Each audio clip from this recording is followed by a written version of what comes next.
All right, let's get right into it. We are diving deep into one of the biggest, most fascinating puzzles in the entire story of creation. We're talking about a day of cosmic division, of raw, untamed power, and a single glaring omission that has had mystics and scholars wrestling for thousands of years. We are talking about the second day. So picture this. It's day 2. The pure, unified light from day 1 is flooding this watery, formless cosmos. And then a command rings out. And this isn't a gentle suggestion. This is a powerful structural act. A shimmering, crystalline expanse, the Rakia or Rakia. It just snaps into existence. It literally slices through the primordial waters, cleaving reality in two. You can almost hear this cosmic cracking sound as the universe is fundamentally separated for the very first time. I mean, this is so much more than just making the sky. This is like installing a firewall directly into the operating system of existence itself. And right there, that's where we hit the mystery. Every single other day of creation gets stamped with this divine seal of approval, Ki Tov, and it was good, but not day 2. It is the only one. So you have to ask, why? Why would this incredible, foundational act of cosmic architecture be left without its final, crucial sign-off? Well, that's what we're here to figure out. To solve this incredible mystery, here's our roadmap. We're going to start with the anomaly itself. Then we'll explore the cosmic division it created and the powerful engine of judgment it unleashed. From there, we'll see why the system was left unfinished, how day 3 actually comes in to provide the ultimate fix, and finally, what these ancient cosmic blueprints mean for our lives right here, today. So, first things first. Let's really focus on the core problem. This unique and, let's be honest, kind of troubling absence of Ki Tov on the second day. We have to get this straight from the beginning. Ki Tov is not just God saying, hey, nice job. Not at all. In the language of creation, this phrase is a profound metaphysical statement. It's a declaration that our process has reached a state of completion, that it's stable, and that its function is beneficial to the entire system. You know, it's like that moment when an engineer looks at the subsystem they've just built, sees it's working perfectly, and it's ready for integration, and then signs off on it. Without that signature, the work is considered unstable, unfinished, or, frankly, even potentially harmful. So, where does the answer begin? Well, it starts with the primary action of day 2 itself, this powerful act of separation, this division. This is the key to the entire mystery. The main player on this day is the Rakia, the firmament. Now, mystically speaking, this is not some physical dome made of ice or glass. No, it's a fundamental metaphysical boundary. Think about it. Before this moment, everything was just waters, this unified state of pure potential. The Rakia is the act of separation itself. It introduces duality, up and down, spiritual and physical, giving and receiving, into a reality that, until this point, was one single integrated whole. And what was being separated, it definitely wasn't just H2O. The sages explain that these are two distinct metaphysical states. You have the upper waters, the Ma'im al-Yonim. They represent the spiritual dimension, pure, selfless giving, the constant flow of divine mercy. And they're content right where they are, close to the source. But then you have the lower waters, the Mayim Taktonim. This is our nascent physical reality. Their very nature is to receive. But now that they've been separated from their source, this receiving becomes a state of constant longing, a feeling of lack. The mystics actually describe them as crying out, desperately wanting to be reunited, to be near the king once more. This single act creates a universe that is now defined by cosmic tension. And believe me, this separation was anything but peaceful. The Zohar, in a passage quoted by the Harkanate commentary, is crystal clear about this. On day 2, with this incredible act of division, a dispute was stirred. The Hebrew word here is machloket, machloket. This is, literally, the birth of conflict in creation. This activation of division is known in the mystical tradition as awakening the left side of the cosmic system. Unity has been fractured, and right there in that fracture, dispute is born. Okay, now we need to go even deeper. We're going into what the mystics call the Sod, the secret level, to really understand the raw, untamed power that was actually unleashed by this cosmic division. Let's try a tech analogy to make this clear. Think of day 1 as a unified source code, just flowing with the energy of chesed, which is pure kindness. Day 2, that's a hard system fork. A firewall, the Rakia, splits the entire system into two incompatible layers that can't communicate, the spiritual and the physical.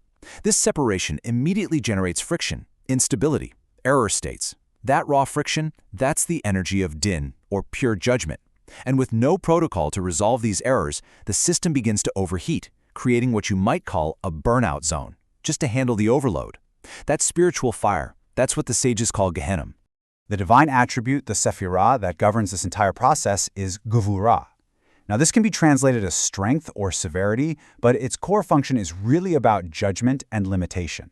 Day 2 is the day where the cosmic engine of gevurah is switched on at full power for the first time, creating the very concepts of boundaries, limits, and yes, consequences. Kabbalistic works like the Partis Ramonum actually assign colors to these divine energies. So, Day 1, the day of Chesed, is associated with white. It's pure, undifferentiated giving, like light itself. But Day 2, the day of Gevurah, is red. It's the color of fire, of blood, of the raw power of din, or judgment. And the firewall of the Rakia didn't just separate the waters, it separated these fundamental forces.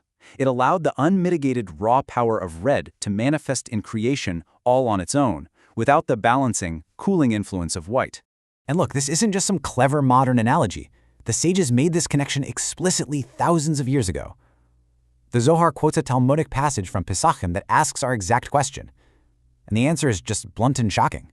It was good was not said on the second day, because on that day the fire of Gehenna was created. It emerged directly from the friction, from the unmitigated judgment, from the raw dispute that was stirred up by the division of the waters. This intense separation wasn't just about creating space. It was about creating the very potential for spiritual consequence. And this brings us to the most direct, logical answer to our question. A system that is defined by active conflict, a system that has just unleashed an uncontained force of destruction, well, it simply cannot be called good. Why? Because by its very definition, it's incomplete and it's unstable. The Midrash in Bereshit Rabbah gives this exact reason. Why no kitov? Because the job wasn't done, period. The work involving the waters, which began with their separation, was left hanging unresolved.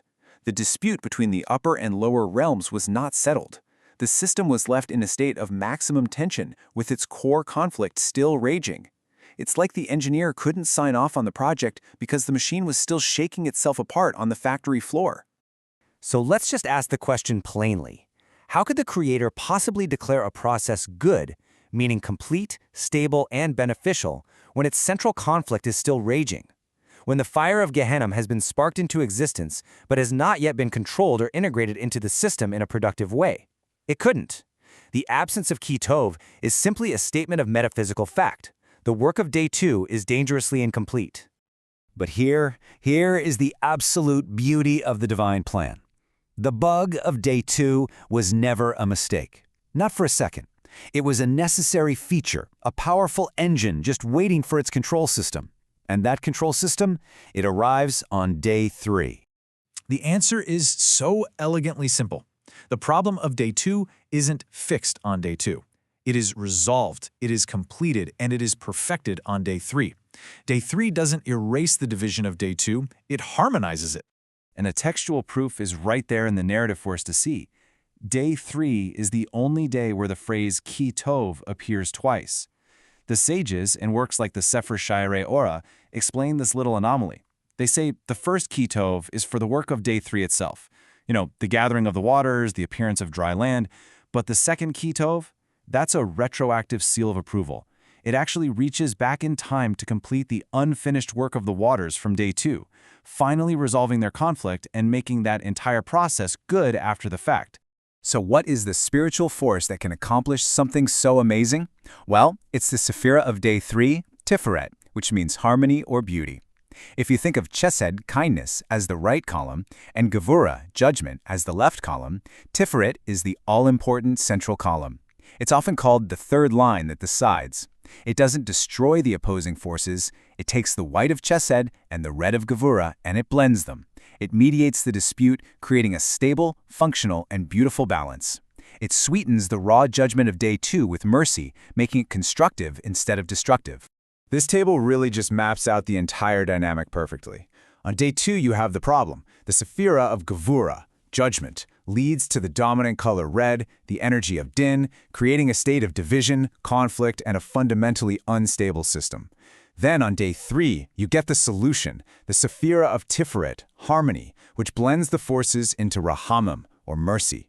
This creates a state of integration and peace, leading to an outcome that is finally complete and retroactively good. Now, this isn't just some ancient, abstract cosmology. The story of the 6 days of creation is understood to be the very blueprint for all processes in reality, from the birth of a star to the growth of a human soul. So what does this whole drama of day 2 and day 3 teach us today? Well, we can understand this blueprint through a couple of modern analogies. For all the gamers out there, think of day 2 as a chaotic, split-screen level with brand new hazards popping up everywhere, representing Gehenna. The gameplay feels totally unbalanced and frustrating. Day 3, then, is the patch. It balances the gameplay, it connects the zones, and it makes the level challenging but ultimately rewarding. For the engineers, day 2 was a necessary system fragmentation. It created specialized but completely incompatible modules. The architecture was incredibly powerful but dangerously unstable.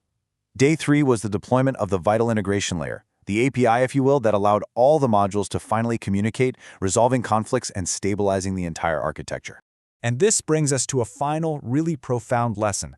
The Zohar teaches that the dispute of day 2, as chaotic as it was ultimately a machloket l'shem shamayim, a conflict for the sake of heaven. It wasn't meaningless destruction, it was a necessary structural tension, one that was required to build a more complex, a more robust, and ultimately a more meaningful reality.